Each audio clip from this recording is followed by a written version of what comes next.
नमस्कार sir. Sir साहब sir. Sir क्या नाम है आपका? मेरा नाम है करणदास। सर कहाँ के रहने वाले हैं आप?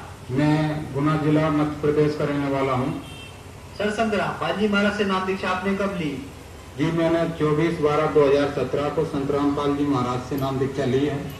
सर संत रामपाल जी महाराज की शरण में आने से पहले आप क्या भक्ति साधनाएं करते थे?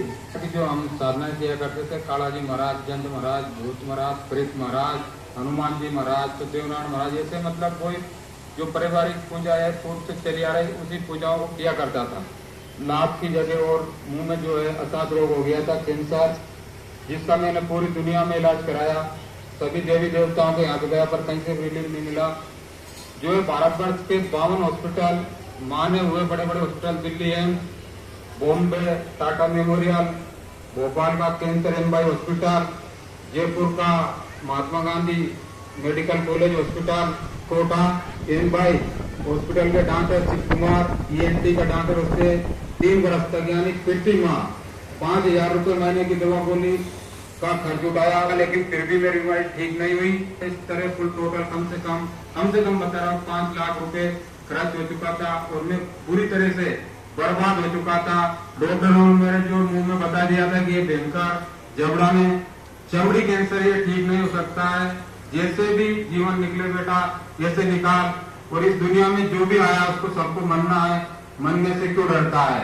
मैं निराश होकर मतलब घर बैठ गया और 3 साल तक दूध पी कर समय निकाला। ऐसी स्थिति में एक दिन मेरे मन में ऐसा आया कि ऐसे जीवन से तो मैं मर जाऊं तो बढ़िया है। तो मैं घर से भागकर ट्रेन से कटने के लिए चला गया और मैं ट्रेन की पटरी पे जाकर खड़ा हो गया। लेकिन अंदर से ऐसी प्रेरणा हुई कि भी रुक जा, तुझे भगवान मिलने वाला है। और मैं वापस घर आ गया। कई बार मैंने एंडोसल्फान पीकर मरने का प्रयास किया और शिक्षित होने के नाते या कहीं भी कुछ ऐसी किताबें पढ़ने के कारण किताबों में लिखा रहता था कि आत्महत्या सबसे बड़ा दोष है, आत्महत्या नहीं करना चाहिए।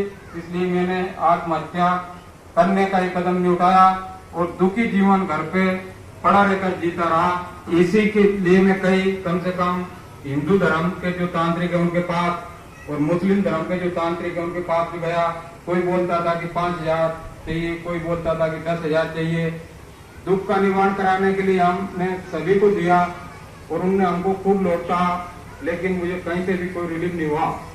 राजस्थान में जो है अटरू तहसील पड़ती है, एक प्राचीन झाड़ोता गांव है, उसमें देवनारायण भगवान का मंदिर है।